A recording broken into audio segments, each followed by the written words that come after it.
भारत देश जहां विकास की नई इबारतें हर रोज लिखी जा रही हैं और उस भारत की बात करें तो बात केवल विकास की कहानी की नहीं होती है।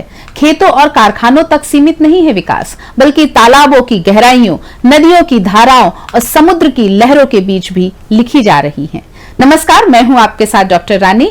आपका नए भारत की नई दिशा कार्यक्रम में स्वागत करती हूं, जहां हर सुबह जब सूरज की पहली किरण पानी की सतह को छूती है, तब लाखों मत्स्य किसान अपने श्रम, कौशल और उम्मीदों के साथ देश की अर्थव्यवस्था को नई दिशा देने समुद्रों में निकल पड़ते हैं। एक समय था जब मत्स्य पालन केवल पारंपरिक आजीविका माना जाता था, लेकिन आज यही क्षेत्र भारत की ब्लू इकोनॉमी का सबसे तेजी से बढ़ता हुआ स्तंभ बन चुका है।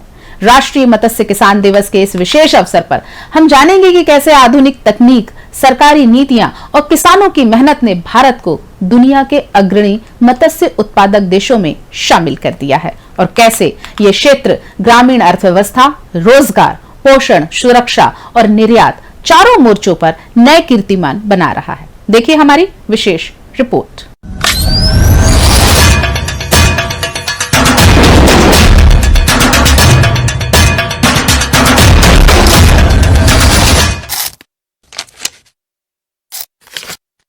भारत का मत्स्य क्षेत्र आज कृषि अर्थव्यवस्था का सबसे तेजी से बढ़ने वाला हिस्सा बन चुका है।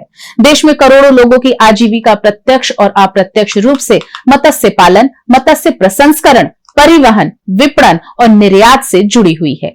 मीठे पानी के तालाब हो, जलाशय हो, नदियां हो या लगभग 7,500 किलोमीटर लंबी समुद्री तट रेखा, भारत के पास जल संसाधनों की अपार क्षमता है।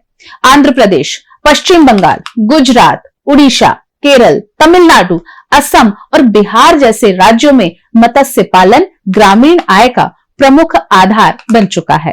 पारंपरिक मछली पकड़ने की पद्धतियों की जगह अब वैज्ञानिक एक्वाकल्चर, केज कल्चर, बायोफ्लॉक तकनीक, रिसर्कुलेटिंग एक्वाकल्चर सिस्टम RAS और उच्च गुणवत्ता वाली हेचरियों ने ले ली है। यही कारण है कि उत्पादन, उत्पादकता और किसानों की आय तीनों में लगातार वृद्धि दर्ज की जा रही है। मत्स्य पालन अब केवल भोजन उपलब्ध कराने वाला क्षेत्र नहीं रहा है, बल्कि यह भारत की आर्थिक विकास यात्रा का महत्वपूर्ण इंजन भी बन चुका है। कृषि एवं संबद्ध क्षेत्रों में इसका योगदान लगातार बढ़ रहा है और ये ग्रामीण अर्थव्यवस्था को नई मजबूती भी दे रहा है। इस क्षेत्र से जुड़े cold chain network, ice plant, processing unit, logistics, value addition और निर्यात उद्योग लाखों लोगों को प्रत्यक्ष एवं अप्रत्यक्ष रोजगार प्रदान कर रहे हैं। भारत से झींगा, टूना, कटला, रोहू और अन्य समुद्री उत्पाद अमेरिका, यूरोप, जापान, चीन तथा मध्य पूर्व सहित अनेक अंतरराष्ट्रीय बाजारों में निर्यात किए जा रहे हैं। जी हाँ, विदेशी मुद्रा अर्जित करने वाले कृषि निर्यात क्षेत्रों में समुद्री उत्पादों की महत्वपूर्ण हिस्सेदारी भारत की वैश्विक आर्थिक स्थिति को और मजबूत बना रही है। मत्स्य क्षेत्र की अपार संभावनाओं को देखते हुए केंद्र सरकार ने इसे प्राथमिकता वाले क्षेत्रों में शामिल किया है। प्रधानमंत्री मत्स्य संपदा योजना के माध्यम से मत्स्य उत्पादन बढ़ाने, आधुनिक अवसंरचना विकसित करने, कोल्ड चेन स्थापित करने, fish landing centre, processing unit, feed mill, hatchery और आधुनिक विपणन व्यवस्था को मजबूत किया जा रहा है। छोटे और सीमांत मछुआरों को वित्तीय सहायता, सब्सिडी, संस्थागत ऋण, बीमा सुरक्षा, मत्स्य किसान क्रेडिट सुविधा और प्रशिक्षण कार्यक्रमों के जरिए आत्मनिर्भर बनाया जा रहा है। मत्स्य पालन को संगठित उद्योग का स्वरूप देने के लिए fisher producer organisation FPO, cluster आधारित विकास और डिजिटल ट्रैकिंग जैसी व्यवस्थाओं पर भी विशेष बल दिया जा रहा है। सरकार का लक्ष्य केवल उत्पादन बढ़ाना नहीं है, बल्कि किसानों की आय, उत्पाद की गुणवत्ता और वैश्विक प्रतिस्पर्धा तीनों को मजबूत बनाना है।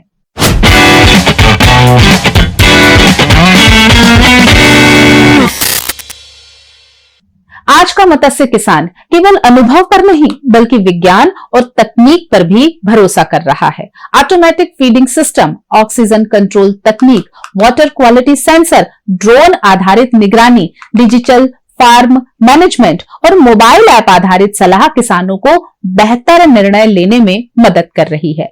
बीमारियों की समय पर पहचान, संतुलित पोषण, नियंत्रित जल गुणवत्ता और वैज्ञानिक प्रबंधन से उत्पादन लागत कम हुई है, जबकि उत्पादकता और लाभ दोनों में वृद्धि हुई है। विशेष रूप से अगर हम बात करें तो बायोफ्लॉक और रिसर्कुलेटिंग एक्वाकल्चर सिस्टम जैसी तकनीकों ने सीमित भूमि और कम पानी में भी अधिक उत्पादन को संभव बनाया है।